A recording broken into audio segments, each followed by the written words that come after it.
Mahe police station. നിങ്ങൾ പറയുന്നതൊക്കെ ശരിയായിരിക്കും, പക്ഷേ ഇതിനൊക്കെ ചില നിയമവഴികളുണ്ട്. മദ്യത്തെ നിങ്ങൾ എതിർത്തോളൂ, പക്ഷേ അത് ലൈസൻസ് ഉള്ള ബാറുകളുടെ മുന്നിൽ വെച്ചാകുമ്പോഴല്ലേ പ്രശ്നം. അവര് സർക്കാർ അംഗീകാരത്തോടല്ലേ ഇതൊക്കെ നടത്തുന്നത്. മാം, എത്ര പേരാണ് തെരുവിൽ മദ്യപിച്ച് മരിച്ചു വീഴുന്നത്? അത് കണ്ടില്ല നടിക്കാൻ നമുക്ക് പറ്റുമോ? I know your fair intention. I told you already. നിങ്ങളുടെ ഉദ്ദേശം തെറ്റാണെന്നൊന്നും ഞാൻ പറയുന്നില്ല, പക്ഷെ നിങ്ങൾ നേരിടുന്നത് ചെറിയ മാഹിയിലെ വലിയ ആളുകളോടാ. അറിയാം മാഡം, ഞങ്ങൾക്കൊപ്പം വേണം. തൽക്കാലം കേസൊന്നും ചാർജ് ചെയ്യുന്നില്ല. ഒന്ന് ഉപദേശിച്ചു വിടണമെന്ന് ഞാൻ കരുതിയുള്ളൂ. മാം, മാഹീനെ നമുക്ക് മാറ്റണം മാം. ഇപ്പൊ മാഹീന്ന് കേട്ടാല് എന്താന്ന് മലയാളികൾക്ക് ഓർമ്മ വരിക? കുപ്പി അല്ലേ? അത് മാറ്റണം.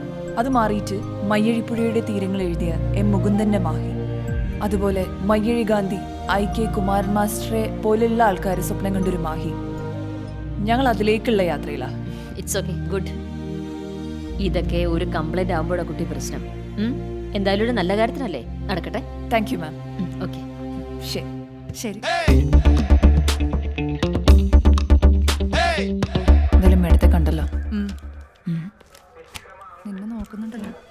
ഏതോ കേസ് കേട്ടാന്നാ തോന്നുന്നു. ഓൻ്റെ നോട്ടം കണ്ടറിയാം മുഴുകുട്ടിനാ. നിനക്ക് പിന്നെ ആരെയും നല്ലതായിട്ട് തോന്നുന്നു? ഇനി വന്നോട്ടെ.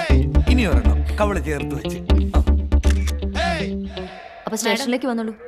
ഒരു മിനിറ്റ്, ആ മിസ്സിംഗ് കേസ് വന്നിട്ടുണ്ട്. ഞാൻ അങ്ങോട്ട് വന്നോളാം. Okay madam. ശരി. അപ്പൊ ഈ ഒക്കെ ഒരു ആണാണോ? നിന്റെ പെങ്ങളാണ് ഞാൻ ഇടിച്ചിട്ടുണ്ട്. തുടങ്ങിയിട്ടേ ഉള്ളൂ. സെൽഫി എടുത്ത് ഞാൻ കൊല്ലും. മിസ്സിംഗ് കേസിലെ പോലീസ് എത്തിയപ്പോഴേക്കും മേനപ്പർ ക്ഷേത്രത്തിൽ വെച്ച് അവരുടെ വിവാഹം നടന്നിരുന്നു. എന്റെ പൊന്നു സാറേ, എന്റെ മോൾ എങ്ങനെയെങ്കിലും എനിക്ക് തിരിച്ചു തരണം. ഞാൻ പറഞ്ഞ എന്റെ മോൾ എന്റെ കൂടെ വരും, എനിക്ക് ഉറപ്പാ. അവര് പറയട്ടെ തീരുമാനം. ആങ്ങളെ ആയിരിക്കും അല്ലേ? You mummy and you bro. You നമ്മളൊക്കെ സുഹൃത്തുക്കളാ. നീ എന്തിനാടി എന്നെ ഇങ്ങനെ തീയതിയിരിക്കുന്നത്? നീ വാ, നമുക്ക് വീട്ടിൽ പോവാം. എനിക്ക് വേണ്ട നിങ്ങളുടെ സ്നേഹം. എന്തിനെങ്ങനെ ശല്യപ്പെടുത്തുന്നേ? ഞങ്ങളൊന്ന് ജീവിച്ചു പോയിക്കോട്ടെ. മമ്മി ഡോണ്ട് വറി, ഒന്നും അല്ലെങ്കിലും എന്റെ കൂടെ അല്ലേ. മമ്മി ഒന്ന് ചിരിച്ചേ, നമുക്കൊരു സെൽഫി അങ്ങ് അടിക്കാം. Bro smile. ഒന്നും അല്ലെങ്കിൽ നമ്മളൊക്കെ ഒരു കുടുംബമായില്ലേ. ബ്രോ വാ സെൽഫി. മമ്മി അല്ലടോ, ഈ ന്യൂ ജനറേഷൻ പിള്ളേര് ഭ്രാന്തന്മാരുണ്ടാവും. അങ്ങനെയുണ്ട്, ചരിത്രമുണ്ട്. എന്താ അമ്മേ, ഇപ്പോഴത്തെ പെൺപിള്ളേർക്ക് യുവന്മാരെ പോലുള്ളവരെ മതി. മക്കളുടെ സ്നേഹത്തിന് വേണ്ടിയൊക്കെ കൊതിക്കാതിരിക്കുന്നതന്നെ നല്ലത്. ഒരു ന്യൂജ്. മേഡം, ഞങ്ങൾക്ക് സംഘടനയൊക്കെ ഉണ്ട് കേട്ടോ. ആണോ? അറിഞ്ഞില്ല. കേട്ടല്ലോ, ഇതാണ് അവസ്ഥ. ഹലോ, ഒരു മിനിറ്റ്. സെൽഫി എടുക്കാന് എനിക്കെന്താ ഭ്രാന്താണല്ലോ. ഒരു കാര്യം പറയട്ടോ. മോളും ഈ ഭ്രാന്തന്റെ കാര്യം കണ്ടിട്ട് പോരാ. ജസ്റ്റ് മിനിറ്റ് പറ ഭ്രാന്ത. അതായത് എന്റെ വള മാല. Excuse me, Y? എടോ, ഈ പ്രണയം എന്നൊക്കെ പറഞ്ഞാലേ വല്ലാത്തൊരു സാധനം. അതുകൊണ്ട് പിടിച്ചു കഴിഞ്ഞാലുണ്ടല്ലോ, ചൂണ്ട കുടിക്കാൻ മീന്റെ മാതിരി കൊറേയാണ്ട് വലിച്ചാണ്ട് കൊണ്ടുപോകും. ഒന്നെങ്കിൽ നങ്കീസ് പൊട്ടും, അല്ലെങ്കിൽ മീൻ ചാവോ. എനിക്കങ്ങനെ പേടിയൊന്നുമില്ല ഏട്ടാ. ഇന്നലെ രാത്രി 1 മണിക്ക് ഒറ്റയ്ക്ക് ആ പെണ്ണിനെ വിളിച്ചിറക്കൊണ്ട നാളെ ഞാൻ. അയ്യോ, എനിക്ക് ഈ പ്രശ്നം സോൾവ് ചെയ്ത് തരണോ? ഒരു 2000 രൂപ എടുത്ത്. എന്തിന്? അല്ലടോ, എനിക്കൊരു അളിയനെ വേണ്ടേ.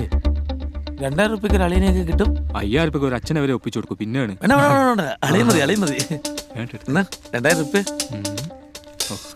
എനിക്കറിയാം. വെള്ളം അടിക്കാനല്ലേ? അല്ല, എത്തിങ്ങാനല്ലേ കുട്ടികളെ കല്യാണം കഴിച്ചു കൊടുക്കാൻ. 2000 രൂപയ്ക്ക് നടക്കൂ. ഏട്ടാ, കല്യാണം നടക്കട്ടെ. വരുന്നു. ഒരു സെക്കൻഡ് പോലും എന്നെ കാണാതിരിക്കാൻ കഴിയില്ല. ഏട്ടാ, അവിടെ എന്തെങ്കിലും പ്രശ്നമുണ്ടോ?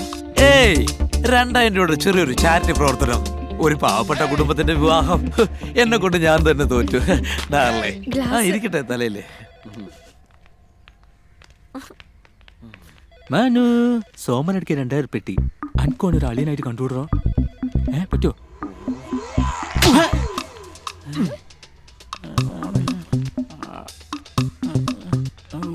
ഒരു വണ്ടി കിട്ടുമോ? പല്ലൂർ പോയി 2 പെഗ് അടിക്കല്ലേ നമുക്ക്. പോലീസ് ജീപ്പ് മതിയാ?